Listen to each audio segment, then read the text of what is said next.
Prions le Seigneur. Père fidèle, nous te sommes très reconnaissants pour nous avoir compté dignes d'être ici à ce niveau. Comme nous sondons les Écritures tous ensemble à ta présence, nous demandons l'illumination de ton esprit, l'inspiration de l'esprit, afin que la bénédiction, la possession et tout ce que tu as pour nous à cette session soit les nôtres au nom de Jésus-Christ. Nous te disons merci parce que tu nous as exaucés. Au nom de Jésus, nous prions. Vous êtes tous les bienvenus à la session de sonder les Écritures. Aujourd'hui, nous allons considérer leçon 1009 qui est intitulée ce sont les noces de l'agneau. Notre verset mémorisé est tiré de Apocalypse 19, verset 9. Apocalypse 19, verset 9.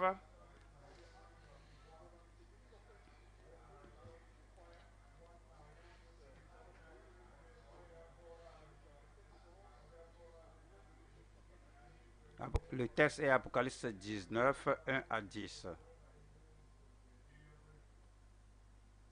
Le verset mémorisé est Apocalypse 19, verset 9.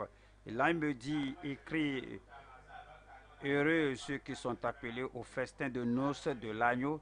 Et il me dit, ces paroles sont les véritables paroles de Dieu.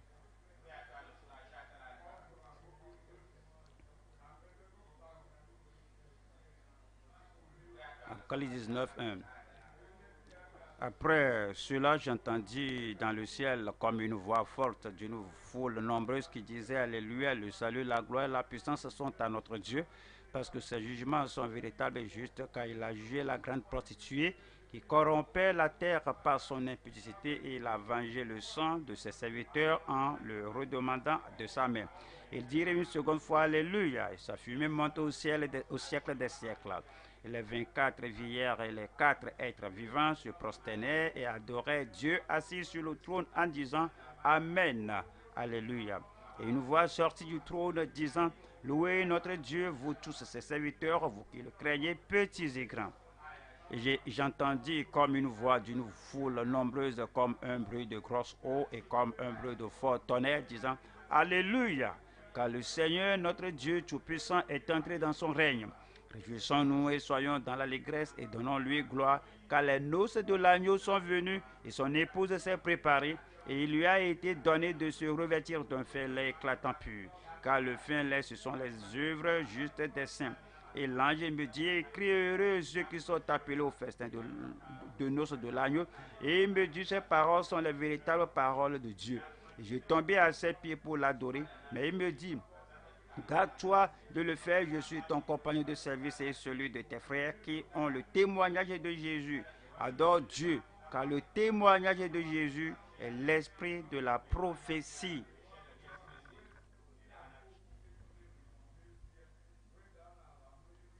Merci beaucoup. Il faut encore nous allons considérer le festin des noces de l'agneau. Les noces de l'agneau. Et la leçon d'aujourd'hui tire le rideau sur la dernière série du versement de la coupe de Dieu, de la coupe de la colère de Dieu, ce qui conduit à la joie de l'époux qui est le Seigneur Jésus, et d'autre part l'épouse, l'Église enlevée et qui est appelée aux noces de l'agneau. Les noces de l'agneau, c'est la fin glorieuse de l'union de Christ à l'Église après l'enlèvement, avec l'Alléluia qui provient de grandes voix des gens du ciel qui remplissaient le ciel. Alors, c'est déjà le podium est préparé pour la célébration des noces de l'agneau tant attendu, au cours desquelles Christ, l'époux, va épouser son Église. En Éphésiens chapitre 5, le verset 27 qui dit afin de faire paraître devant lui cette Église glorieuse, sans tache ni ride, ni rien de semblable, mais sainte et irrépréhensible. Avant cet événement, la dispensation présente de la grâce et l'Église vont prendre fin avec l'enlèvement. L'enlèvement est la prise soudaine des justes, morts ou vivants, pour rencontrer le Seigneur dans les airs. En 1 Corinthiens 15, verset 51 et verset 52, et 1 Thessaloniciens 4, verset 16 au verset 17. Et alors pour être amené en la présence glorieuse du Seigneur aux noces de l'agneau, puisse le Seigneur nous compter dignes, et puisse le Seigneur nous compter dignes. Ceci sera accompagné de 7 ans de grande tribulation et du règne de l'Antéchrist. Nous avons cette question. Qu'est-ce que les noces de l'agneau?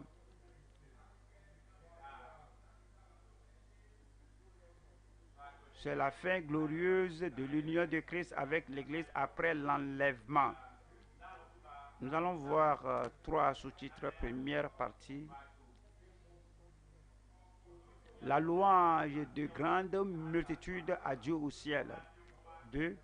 Les personnalités et la préparation pour le festin des noces de l'agneau. 3. La possession et la bénédiction des participants aux noces de l'agneau. Considérons en premier point la louange de grande multitude à Dieu au ciel. D'ici, nous pouvons voir de notre texte déjà lu en Apocalypse 1, Apocalypse 19 plutôt, le verset 1, je lis ici. Après cela, j'entendis dans le ciel comme une grande voix, comme une voix forte d'une foule nombreuse qui disait: Alléluia, le salut, la gloire et la puissance sont à notre Dieu, parce que ses jugements sont véritables, justes, car il a jugé la grande prostituée qui corrompait la terre par son impudicité, et il a vengé le sang de ses serviteurs en le redemandant de sa main. Et il dit une seconde fois: Alléluia, et sa fumée monte au siècle des siècles. Et les 24 vieillards et les 4 êtres vivants se prosternèrent et adorèrent Dieu assis sur le trône en disant: Amen, Alléluia. Le verset 5 dit: Et une voix sortit du trône disant: Louez notre Dieu, vous tous ses serviteurs, vous qui le craignez, petits et grands. Et j'entendis comme une voix d'une foule nombreuse, comme un bruit de grosses eaux et comme un bruit de fort tonnerre, disant: Alléluia, car le Seigneur notre Dieu Tout-Puissant est entré dans son règne. Jean le bien-aimé a vu et était stupéfait des chansons des élus, des adorateurs, avec le chant Alléluia, le salut, la gloire, l'honneur, la puissance à notre Dieu, car il a jugé la grande prostituée. Comme nous voyons ces versets, nous voyons que le mot Alléluia a apparu 4 fois dans notre texte, toujours en connexion avec la merveilleuse célébration du festin des noces de l'agneau. Les premiers 6 versets où Alléluia est prééminent révèlent les suivants. Le contexte de louange. Cela, on peut voir ça au verset 2. La Bible dit: parce que ses jugements sont véritables et justes, car il a jugé la grande prostituée qui corrompait la terre par son impudicité. Il a vengé le sang de ses serviteurs en le redemandant de sa main. On a aussi vu Exode 15, versets 1 à 7. Cela parle aussi de la sortie des enfants d'Israël de l'Égypte et comment Dieu les a fait sortir, et ils ont traversé la mer Rouge, et les femmes commençaient à chanter, et ils chantaient des chansons de victoire. Vous allez chanter des chansons de victoire. Exode 15, verset 1. Alors Moïse et les enfants d'Israël chantèrent ce cantique à l'Éternel, car il a fait éclater sa gloire. Il a précipité dans la mer le cheval et son cavalier. verset 7 dit, par la grandeur de ta majesté, tu renverses tes adversaires, tu déchaînes ta colère, elle les consume comme du chaume. On a aussi vu la cause des louanges. Quelle est la cause des louanges? Parce qu'à cause des louanges, la rébellion a pris fin et la justice a dominé. Nous avons aussi vu le contenu de louange.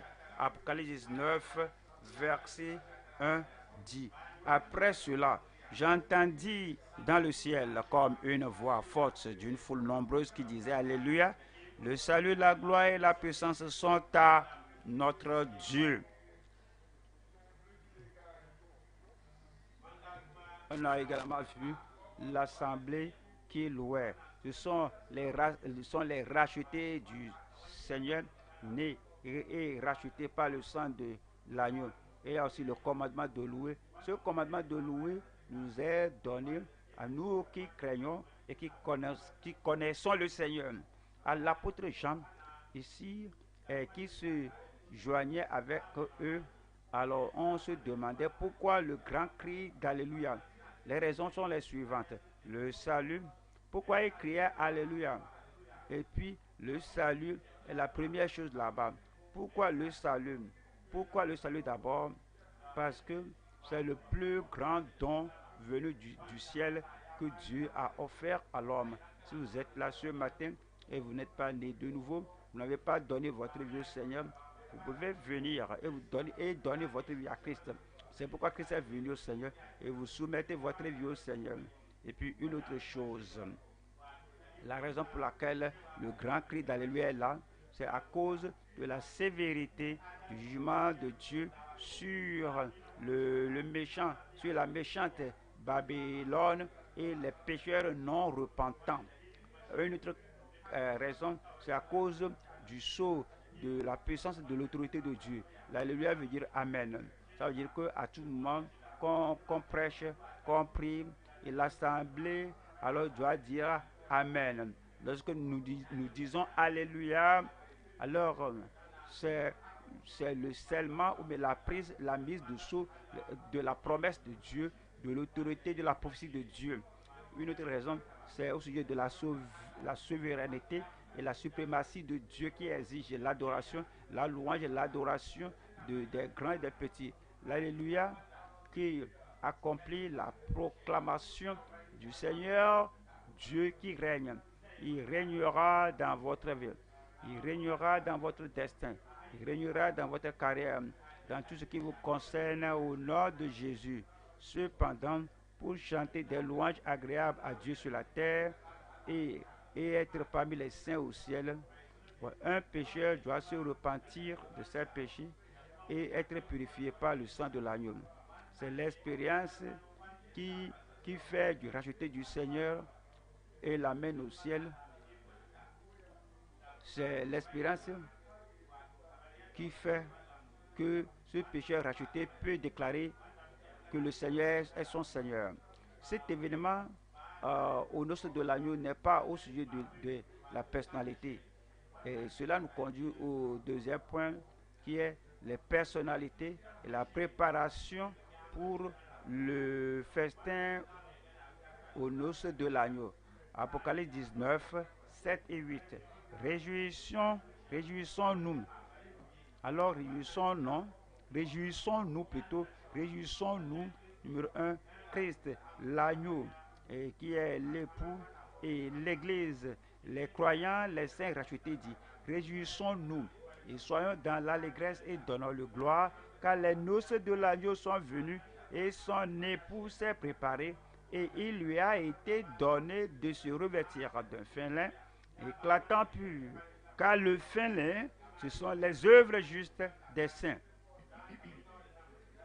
On a vu cette personnalité numéro 1. On a vu notre Seigneur Jésus-Christ, l'agneau et l'époux. On a aussi vu l'Église, les croyants, les saints enlevés, les rachetés du sang de l'agneau. On peut le voir en Actes 20, 28, Éphésiens 5, versets 22 à 27, verset 30, verset 32. Et la Bible dit que quand nous sommes les membres de son corps, de sa chair et de ses os, ceci est un grand mystère. Je parle concernant Christ et l'Église.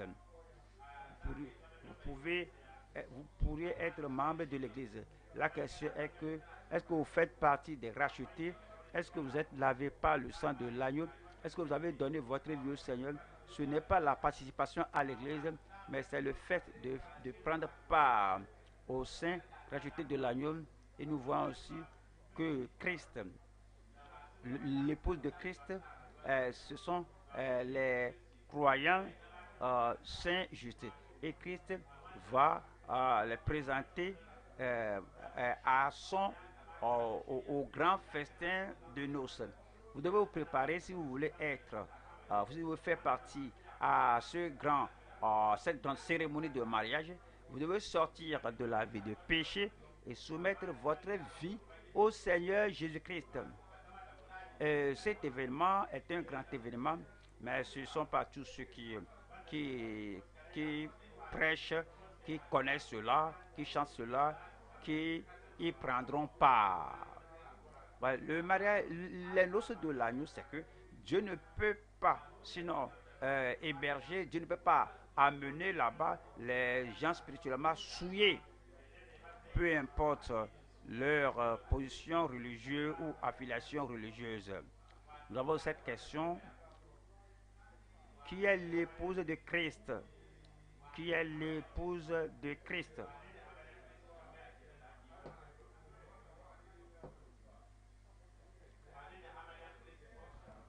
Qui est l'épouse de Christ?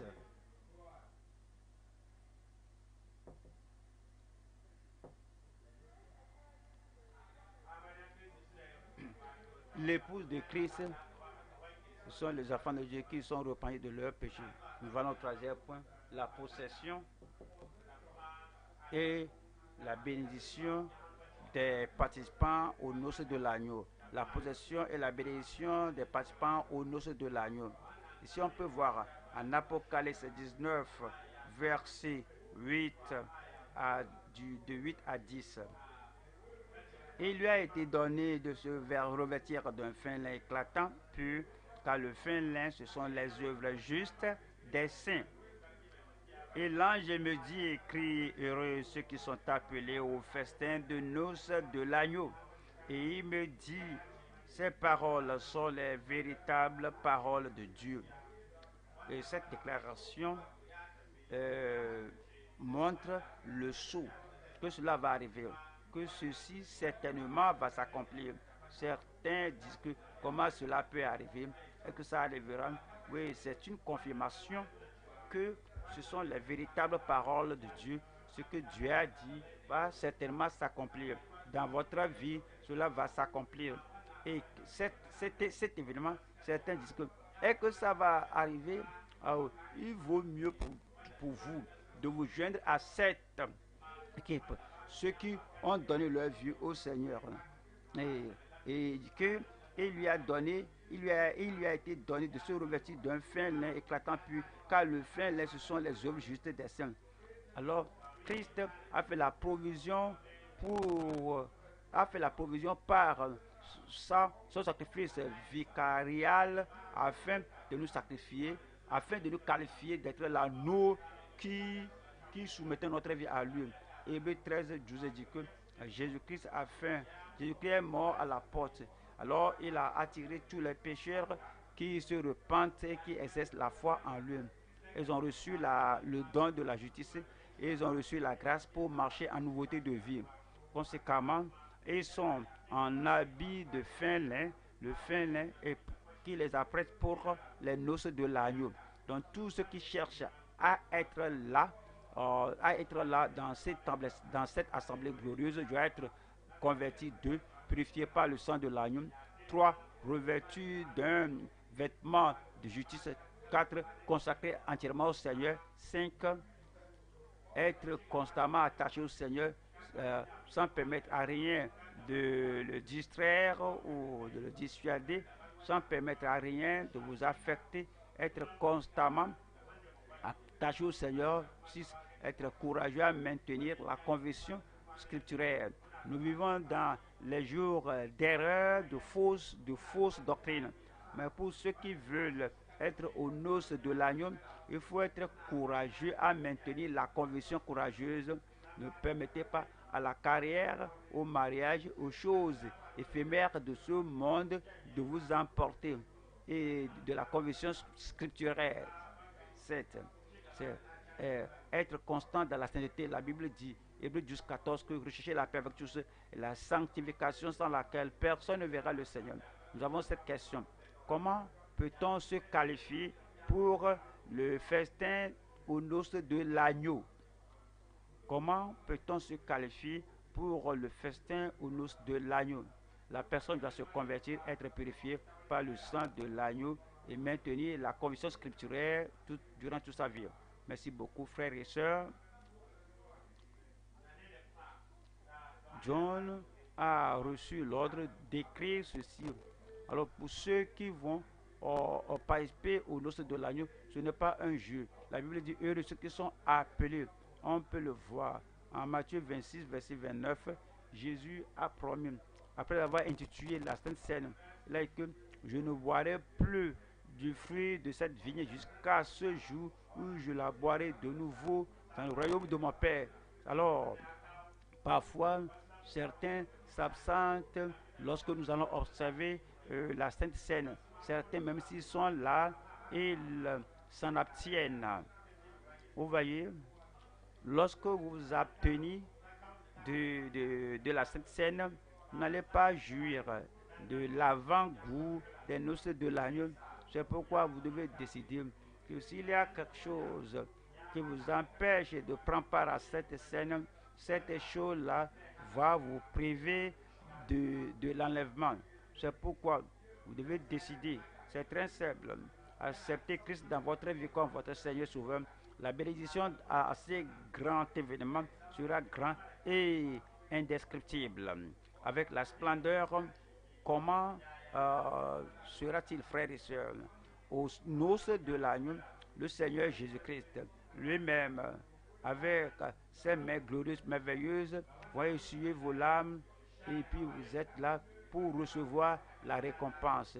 Et après toutes les persécutions, après toutes les privations, après tout le rejet et après tout l'ostracisme et tant de choses, alors Israël est en addition, nous allons recevoir ces paroles de consolation, recevoir des récompenses pour le service de l'évangélisation, d'avoir gagné des âmes et le service rendu.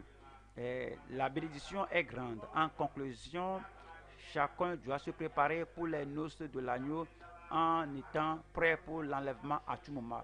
L'enlèvement peut avoir lieu à tout moment, à n'importe quel moment. C'est l'heure de nous tenir debout et nous remettre entre les mains du Seigneur. Que cet événement, que vous soyez grandement prêts, que vous soyez prêts, que vous soyez prêts momentanément, que vous soyez prêts, à tout moment que vous soyez prêts. Vous n'allez permettre à rien, vous n'allez permettre à personne de vous empêcher de prendre part à cet événement. Parlez au Seigneur. Si vous êtes là ce matin, vous n'avez pas donné votre vie au Seigneur. Lorsque nous annonçons la prise de la Sainte Seine, vous avez peur. Vous dites, mais comment j'irai au culte ce jour? Je ne veux pas m'absenter. Même parce que vous avez le péché dans votre vie qui ne vous permet pas d'être là-bas. Pourquoi ne pas tout régler ce matin? Invoquez le nom du Seigneur tout en vous repentant de vos péchés. La Bible dit, quiconque invoquera le nom du Seigneur sera sauvé. Glorieux Père, nous sommes reconnaissants pour cette leçon. Nous prions pour chacun de nous que tu nous gardes prêts pour l'enlèvement, afin que nous fassions partie de cet événement Au nom de Jésus, nous prions. Amen.